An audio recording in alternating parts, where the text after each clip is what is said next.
You had better do as you were told. You better listen to the radio. Hey, welcome back, Doug Pagitt Radio on AM 950 Progressive Voice of Minnesota and DougPagittRadio.com. Chatting with Richard Rohr. Richard, wanted to turn the subject just a bit. You as a Franciscan priest in good standing, and me as a Protestant pastor in so-so standing with some people. I'm wondering. We've had the chance to cross paths in some emerging Christianity conversations, and I wanted to ask if you could comment a bit on what's happening in the Catholic tradition when it comes to these kind of exploratory new religious conversations, because it seems like in Protestantism it's been built around a tradition of separating and making something else and something new, and in Catholic tradition, it's tended to come under religious orders, that those developments happen within the system under religious orders. And maybe you have another comment on way to see that. But how do you see it as a Catholic person in the development of new expressions of Christian religiosity in our world? Well, in general, emerging Christianity, I think, is one of the more exciting namings of what is already happening. It's not making something happen. It's naming what is emerging. Mm-hmm. We had our big emergence, as you probably know, 40 years ago with an event called the Second Vatican Council. And so some of the exciting conversation we hear from our Protestant brothers and sisters is so reminiscent of how we were free to talk, those of us educated after Vatican II. So it's like this broader ecumenical understanding of Christianity is now moving, and it's moving everywhere.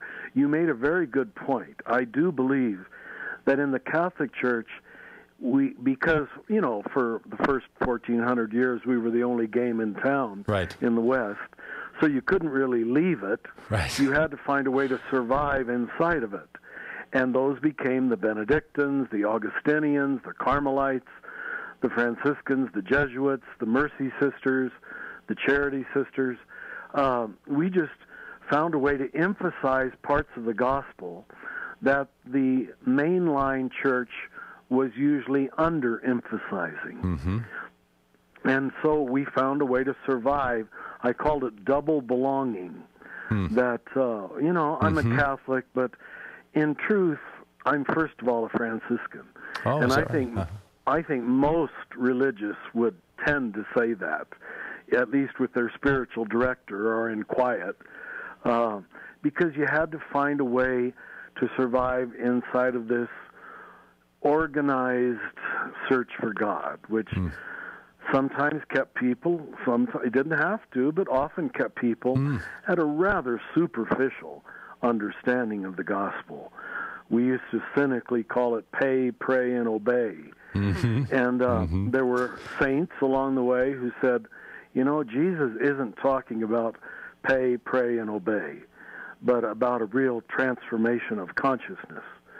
And that became religious life, and I see it in emerging Christianity too.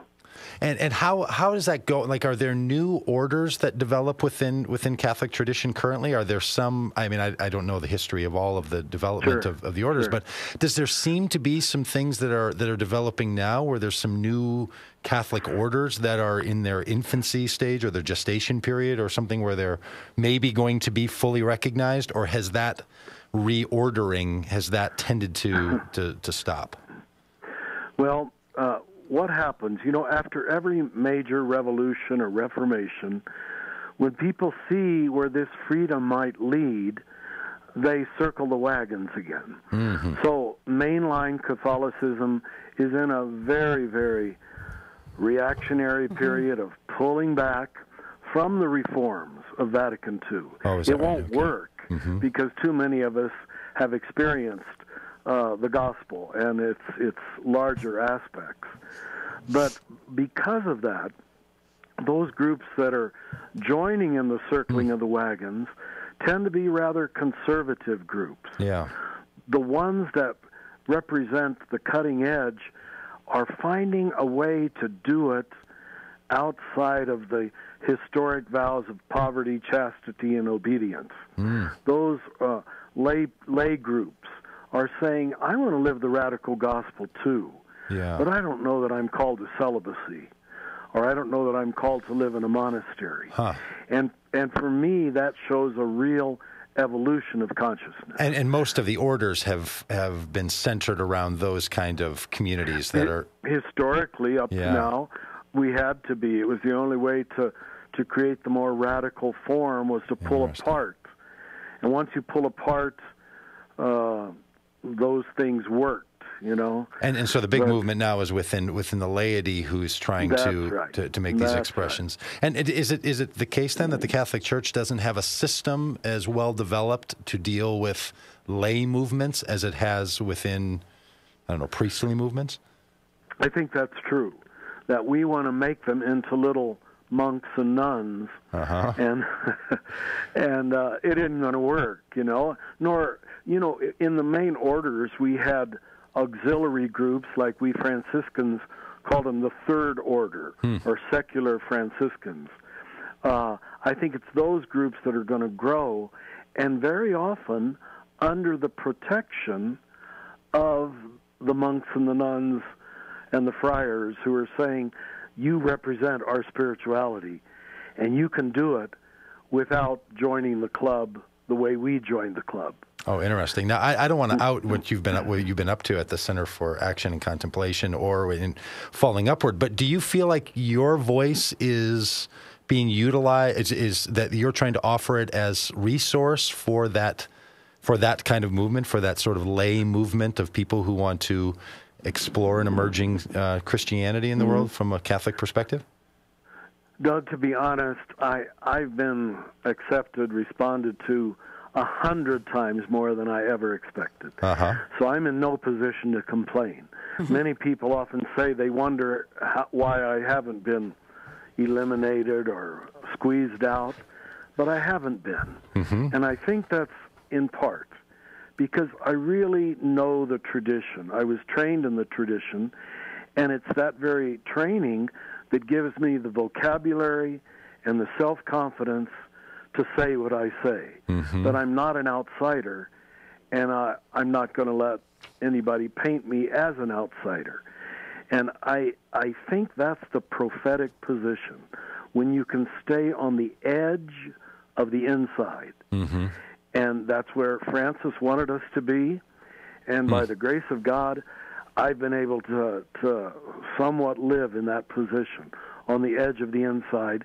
And up to now, I've been allowed to speak from that place. So I'm very grateful. Very fantastic. Grateful. I might push you out of that place right now, but I have a question for you. I just met with my superior this week, and I said, I don't know if it's going to come, but the Franciscans have always backed me up and always supported me. That's great. And the church can't take on the whole Franciscan order. That's right, boy. It's like a We've been around too long. Yeah. So from your perspective, then, what's your take on, the Catholics have been in the news in the last couple weeks here. And I'm curious about then, sort of, as someone who is sort of on that almost outside but still inside edge of things, what's your take on what's this push between the government and the religion right now? How do you see all that playing out here? Whatever I say, it'll be very superficial, but it strikes me as a politicized, bogus issue, because you and I know that 98% of Catholic women at different times in their life have used contraception. So to now try to take some kind of moral high ground that our religion has been deeply offended is disingenuous. It really is. And that the bishops have jumped on that has made an awful lot of us lose respect for their leadership. So are they starting to? Yeah. So are those vocal bishops? Are they starting to get some pushback from within the Catholic community about all this? Then. Well, it hasn't played out enough yet. Yeah. To see, but I think most people just, it's not even worth pushing back against. It just feels like this is not high level conversation. This sounds like honestly the conversation of schoolboys. and that people, I think thinking people see through it from both sides. Yeah. I think both progressives and conservative people roll their eyes for different reasons, but we all rolled our eyes like, please, there's real issues of suffering in the world. Mm-hmm. There's real issues of morality and immorality, and let's not let ourselves be dissuaded or pulled to the side by this. Yeah, and I think that echoes, I think, what happens sort of in the evangelical world, too, when we see this sort of vocal groups sort of dictating pretending to speak for all Christians everywhere. So I think I resonate with what you're saying, because it does feel like, just stop your talking. Mm-hmm. You're not helping anything. Yeah, and we don't want to be, disrespectful or unkind, but it reaches a point where this is not sincere. Yeah. Mm. This is politicizing something. Why don't the bishops within 24 hours respond to torture or war? Yeah, sure. But, or poverty. Or poverty. Or meanness, just meanness. They can remain unbelievably silent, and then within 24 hours they're on a high horse that is not a very high horse.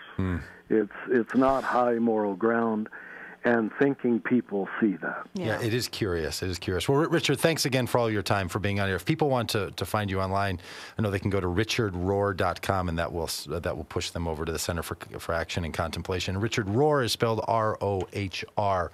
So richardrohr.com. Richard, thanks so much for being on the show. God bless you. Wonderful to talk to you. Thank you. Well, thank you, and thanks for all of your good work. So, folks, you can find Richard Rohr at richardrohr.com, and the book that we've been talking about today is called Falling Upward. I don't know why I've had trouble saying that a couple of times. So you're not just falling down and can't get up. I like the plan that. I'm really excited about this book. I think for people in our stage of life. For those of you that are having these midlife crises. For those of us who have tipped over to the other side of 45. Yeah, who are.